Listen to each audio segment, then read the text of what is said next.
You're watching Luntha TV and it's time for our 7th day. Cardinals discuss evangelization and mission at 8th General Congregation. Government issues public warning on rising threat of transnational human traffickers disguised as online employers.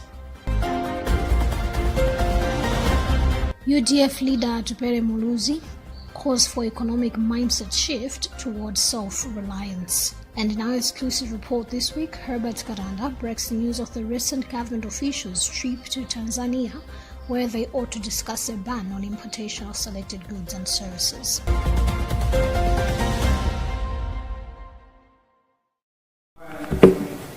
We do have the details to these stories and more. Do stay with us.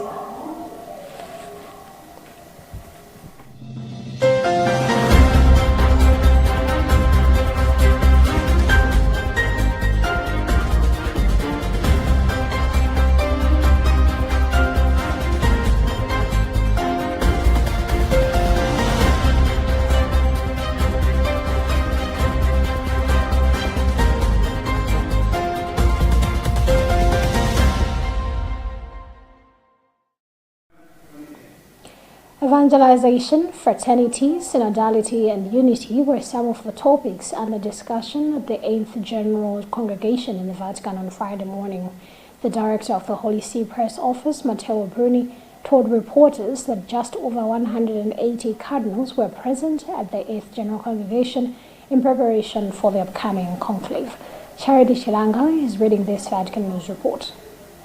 The congregation began at 9 a.m. with prayer. Of the 180 cardinals present, more than 120 of them electors. Some of the cardinals had arrived in the last few days and were sworn in during a break in the mid-morning. There were 25 speeches made during the congregation, and among the subjects discussed were evangelization as the focus of the pontificate of Pope Francis, the church as an evangelizing fraternal communion, the need to communicate the gospel, particularly to young people, the churches of the East, their suffering and their witness. The subjects also included the question of how to make the communication of the gospel effective at all levels, from parishes to the Roman Curia, the risk of counter-witness, including sexual abuse and financial scandals, the centrality of the liturgy, synodality and collegiality, synodality and mission, synodality and secularism, and mention of the hermeneutic of continuity between Popes John Paul, Benedict XVI, and Francis. The congregation ended at 12:30 p.m.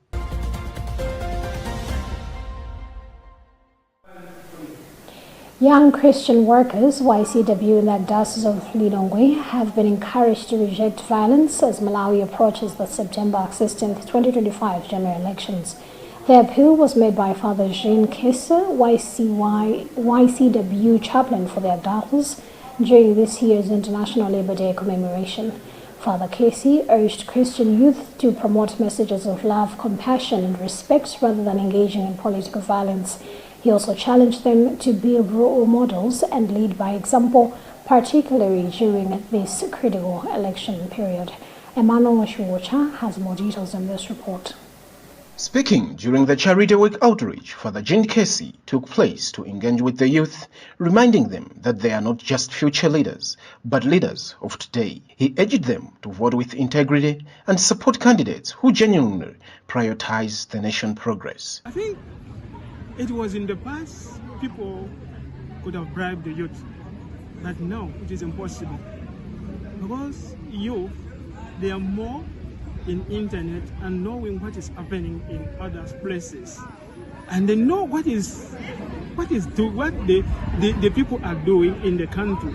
And they are wise now, they know how to choose, and they know that the country is our country. Young Christian Workers chairperson in the Archdiocese of Lilongwe, Patrick Mayele, echoed this message, emphasizing that the youth must reject political manipulation. He said the era of politicians using money to provoke an arrest through the youth should be a thing of the past. In terms of violence, as we're going closer to the elections, my message to my fellow youth, they should not be used by politicians. Because normally many politicians, they use the youth because they know that the youth have got the voice, they've got the power, they can do whatever they want them to do. So I'm encouraging my fellow youth to stay away from those incidents, to make sure that they can be part of the elections, yes, supporting to be a free and fair election, but they shouldn't be used by other politicians in any other way that can maybe end up harming themselves or end up harming other people. So let them participate if they want, but they should not be used by the politicians, especially as we're going towards the elections. The message from WCW is resolute. Malawi's youth must champion peace, love, and unity as the 2025 general elections approach. They are being called to become agents of change by embracing responsible citizenship and peaceful participation in democratic process. For Luntha News, this is Emmanuel Chiwocha. The Ministry of Homeland Security is warning all Malawians to be aware of transnational human traffickers masquerading as online employers.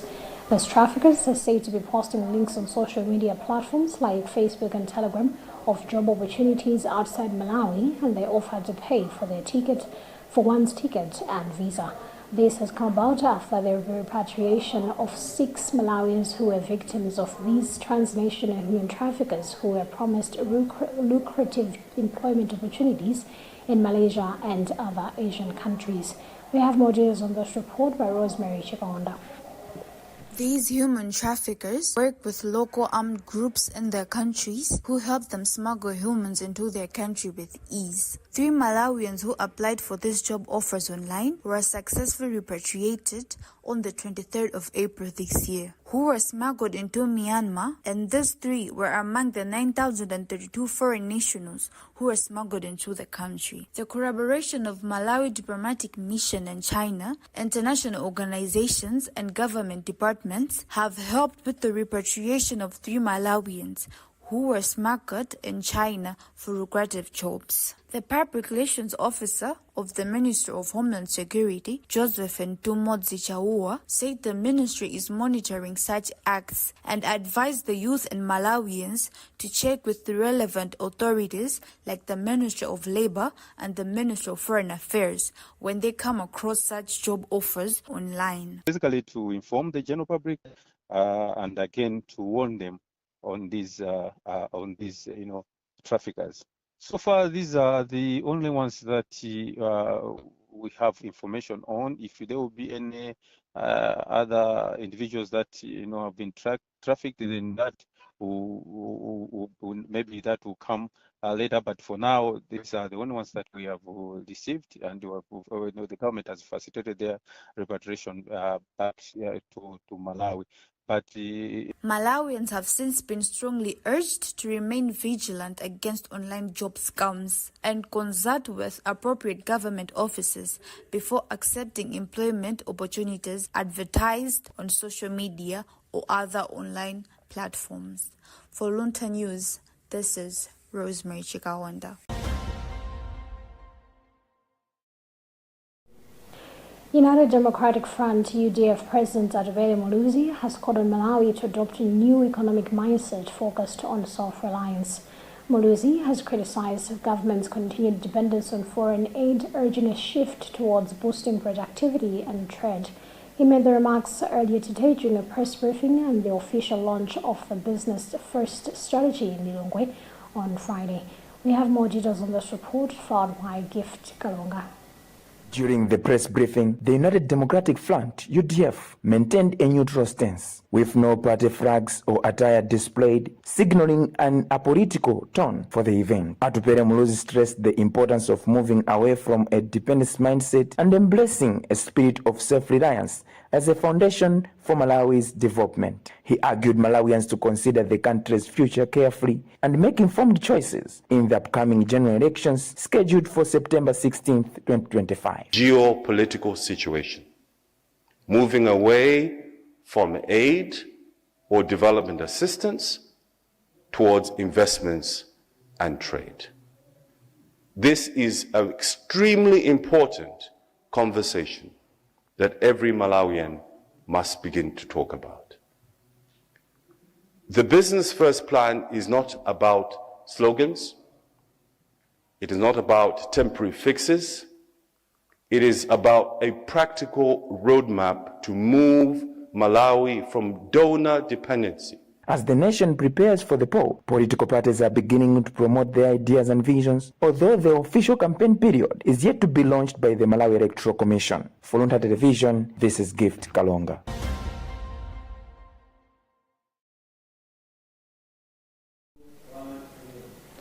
The Department of Climate Change and Meteorological Services, DCCMS, has issued a warning to Malawians about expected Mwera winds on Lake Malawi and other lake water bodies. The winds are forecasted to start blowing from Saturday night, 3rd of May 2025, and are expected to reach speeds of up to 45 kilometers per hour.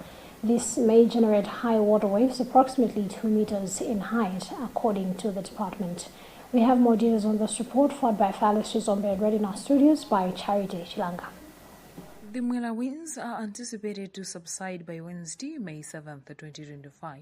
During this period, the general public is advised to exercise caution due to the potential hazards associated with strong winds and rough waters. The department has urged everyone to be prepared and take necessary precautions to ensure their safety. In addition to the Mwera winds, the country is also expected to experience Jubilee weather conditions. This type of weather is characterized by windy, cloudy, and chilly conditions, including fog patches and rain. The Jubilee weather is expected to progress from south to north, affecting various parts of the country. To ensure public safety, the department has advised against fishing, swimming, or using small boats and canoes during this period. The strong winds and rough waters pose a significant risk to those engaging in water activities. Furthermore, people are cautioned against sleeping in poorly ventilated rooms with charcoal burners, as this can lead to serious health risks.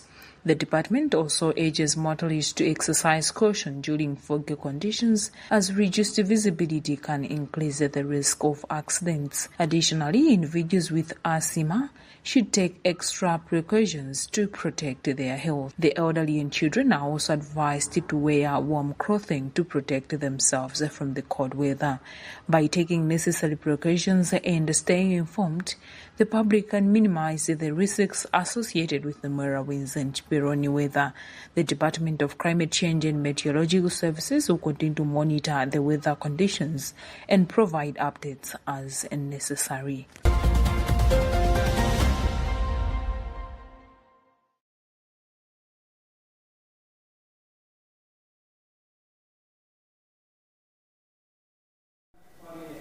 You're still watching News coming to you live from Bishop Nephew Media Center, and today with me, Tandy and Tamara. Before we proceed, let's have another look at the headlines.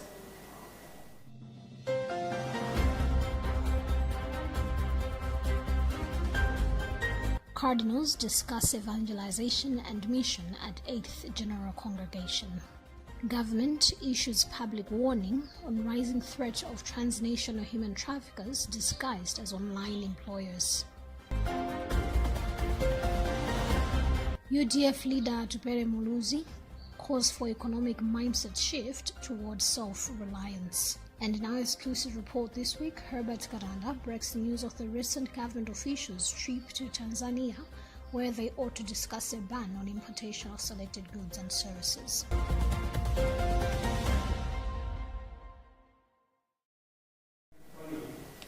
Proceeding with the news, CTS Courier's Riongo branch manager Ntanda Stella Gachagamba has said the opening of the new branch in the city center is a direct response to growing customer demand, especially from residents in areas 43, 10, 12, and 14 who wanted easier access to courier services.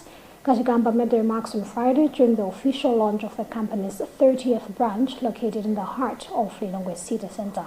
The new outlet adds to CTS Courier's expanding footprint across Malawi, with other branches in Chitibi, Bunda, Jinari Corner in Blantyre, and 3 Miles in Zomba, among other locations. Gachagamba had this to say. Today we take you to Gravity Mall. Yes, now where we are opening our branch here at City Center. We heard your plea that you wanted a courier here in City Center, so that is why we in the CTS Courier have opened a branch here. We are targeting people that are staying in area 43, area 10, area 12, area 14, but let me come and use it.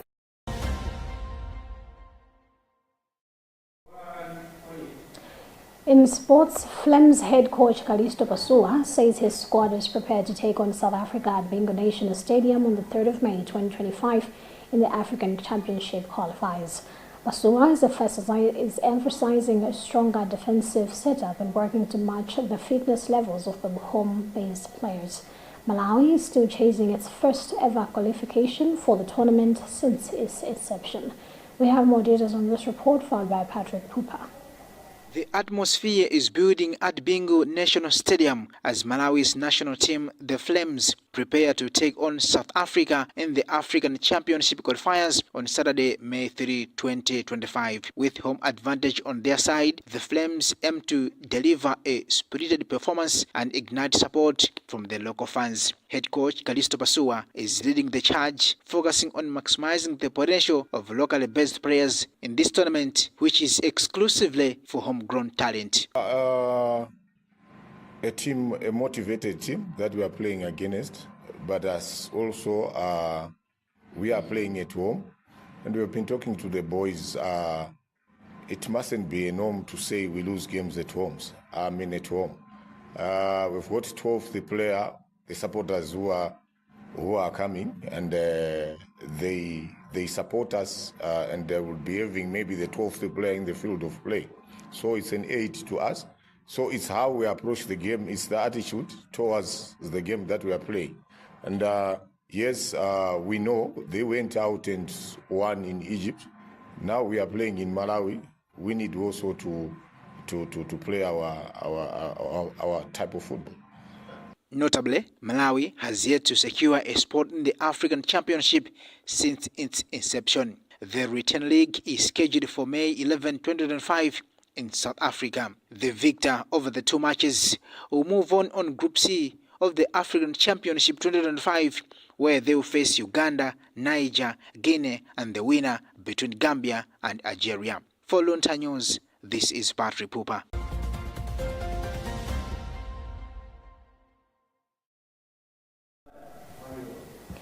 Government officials from the Ministry of Trade and Industry are in Tanzania to discuss a possible modus operandi on the implementation of an import ban on some selected goods, Luntha television has established. The television understands that the two parties are also earmarked to discuss a possible lift of certain bits in the ban as requested by the Tanzanian government. This follows a statement which Tanzania's Industry and Commerce issued announcing that the two neighbors would meet to map the way forward, as Herbert Kadanda explains. Our source, who opted for anonymity, has confided in us that the two parties will engage on matters surrounding the Malawi's ban on selected imported goods and the Tanzania's agricultural import ban. The ministry's spokesperson, Patrick Bota, has confirmed that the development, but could not divulge more details, saying they would disclose more information promptly after the meeting. He said the delegation is being led by the Minister of Trade and Industry, Vitumbeko Mumba, who engineered the ban in March this year. Mumba's contact could not be reached by the time we went to press. Efforts to speak to Malawi Congress of Trade Union President Charles Kunchenga proved futile as his phone went unanswered, while Malawi Confederation of Chambers of Commerce and Industry President Wisely Perry referred us to the association's Chief Executive Officer Daisy Kambalame, who had not responded to our questionnaire by the time we went to press. Last week, an economic expert, Felix Maoni, described the ban as necessary, but only if government provides alternative markets. If we continue with the stand, it means that we've lost the market access to that market, to the Tanzanian market. So we don't have access to their market. So in other words, we cannot export those products that are included in the ban. Therefore, if we have farmers that we consider that as their significant market, it means that the farmers themselves will lose out. Already we are struggling with issues of foreign exchange. It means that that will even work the market where we are.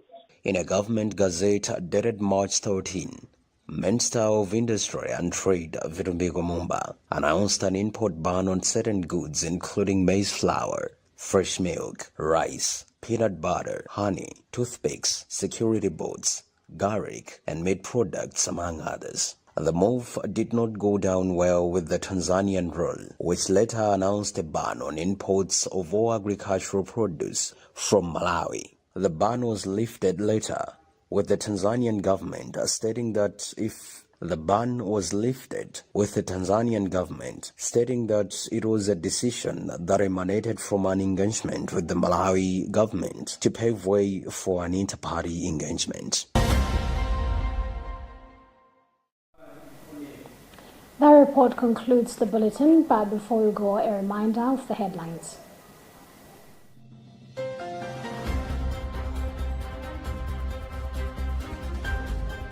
Cardinals discuss evangelization and mission at 8th General Congregation.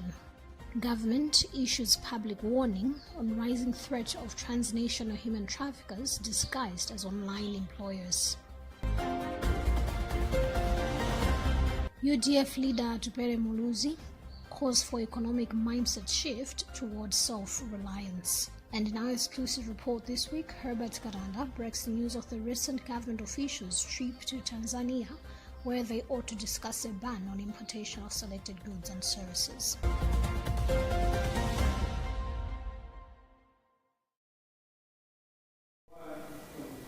My name is Tandiwe Mzumara. Thank you for keeping me company and continue following the rest of our programs right here on Luntha TV. Just stay safe and have a lovely, lovely weekend. Goodbye.